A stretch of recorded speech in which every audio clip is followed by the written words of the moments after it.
میں اور باقی کا عملہ کمرے میں داخل ہوئے اور معائنہ کرنے لگے۔ پروفیسر صاحب کی لاش بستر پر موجود تھی۔ انہیں 2 گولیاں مار کر قتل کیا گیا تھا۔ ایک گولی ان کے ماتھے پر لگی تھی اور دوسری کان کے پاس۔ چہرے پر گولی لگنے کی وجہ سے چہرہ خون آلود ہو چکا تھا۔ کمرے میں ایک کھڑکی تھی جو آدھی کھلی ہوئی تھی۔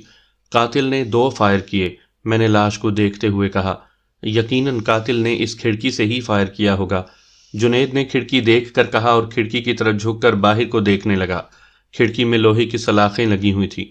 لیکن سر، یہ بھی تو ہو سکتا ہے کہ قاتل نے کمرے میں داخل ہو کر فائر کیا ہو۔ ASI جعفر نے اپنا خیال ظاہر کیا۔ نہیں، ایسا نہیں ہوا۔ بستر پر جس انداز میں لاش پڑی ہے اس سے صاف ظاہر ہے کہ گولی اسی سمت سے چلی ہے۔ میں نے کھڑکی کی طرف اشارہ کرتے ہوئے کہا۔ پروفیسر دانیال کا کمرہ دوسری منزل پر تھا۔ میرا خیال تھا کہ قاتل کسی طرح گھر میں داخل ہوا اور کھڑکی کے ساتھ لگے پائپ کے پانی کے